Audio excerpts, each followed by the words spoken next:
বিরোধী বিল পাশ করার চক্রান্ত বন্ধ করো।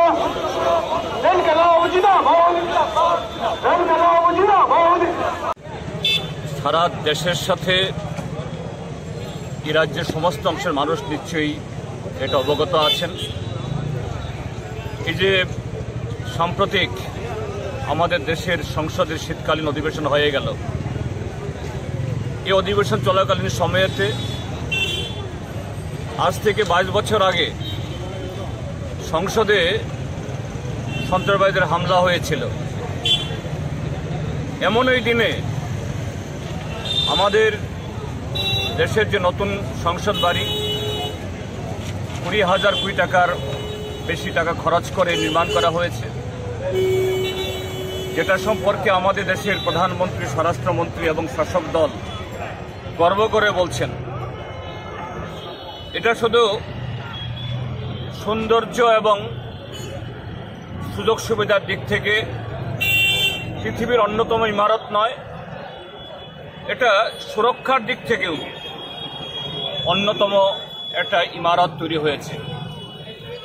আর সেই ইমারতেই, অর্থাৎ সেই সংসদ ভবনেই, এই যে সংসদ ভবন আক্রান্ত হওয়ার 22 বছরের একই দিনে দুজন যুবক, একজন বিজেপি সাংসদের তার সুপারিশ বলে সেই সংসদ ভবনে ঢুকে লাফ দিয়ে লোকসভার যে ভেতরে কক্ষের ভেতর নেমে সেখানে হলুদ রং ছড়িয়েছেন।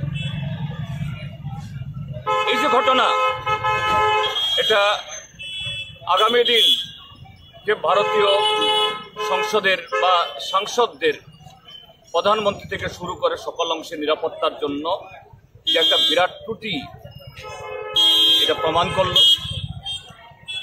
এটা নিয়ে যাতে প্রধানমন্ত্রী এবং স্বরাষ্ট্রমন্ত্রী বা যে কেউ তারা সংসদের উভয় কক্ষে বিবৃতি দেন, এটা নিয়ে বিরোধীরা দাবি উত্থাপন করছিলেন। আর সেই ঠুনকো অপরাধে, এই দাবি উঠানোর অপরাধে অজুহাতে 146 জন সাংসদকে সেখানে গোটা অধিবেশনের জন্য বহিষ্কার করে দেওয়া হয়েছে। এই ঘটনা নজিরবিহীন, ভারতীয় সংসদের জন্য, ভারতীয় গণতন্ত্রের জন্য একটা কলঙ্কজনক অধ্যায়। কিন্তু কেন শাসক দল এটা করল? এটা করেছে কারণেই এই সরকারের মেয়াদ শেষ হচ্ছে।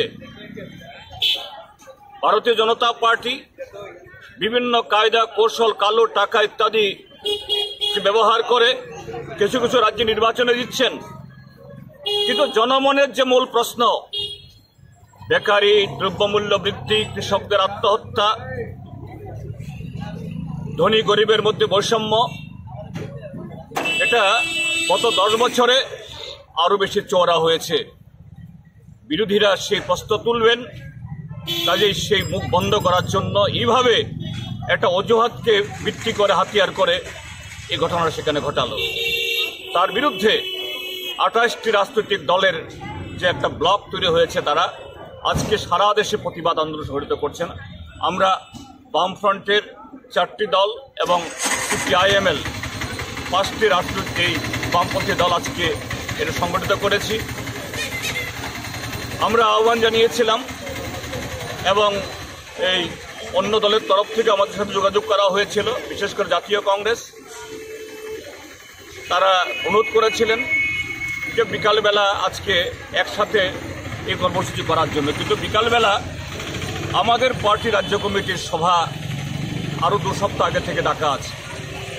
এই কারণে আমরা আমাদের এই প্রোগ্রামটা আমরা পিছুতে পারিনি। আর কংগ্রেসের তরফ থেকেও তাদের একজন সর্বভারতীয় নেতা আজকে বিকালবেলা আসছেন, কাজে তাকে বাদ দিয়ে তারা করতে চাইছেন না, তো তারাও করবেন। কাজে এই আন্দোলন থেকে আমরা এই রাজ্যের সমস্ত গণতান্ত্রিক এবং ধর্মনিরপেক্ষ দলকে আবেদন করতে চাই, আগামী দিন দেশের এই সংকটে শাসক দল ক্রমশ আগামী লোকসভা নির্বাচন যত ঘনিয়ে আসছে, তত বেশি স্বৈরাচারী, একদলীয় এবং একনায়কতান্ত্রিকতা চালাচ্ছে, এর বিরুদ্ধে ঐক্যবদ্ধ হতে হবে।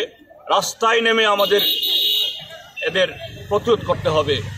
এটাই আজকের এই কর্মসূচি থেকে আমাদের আহ্বান।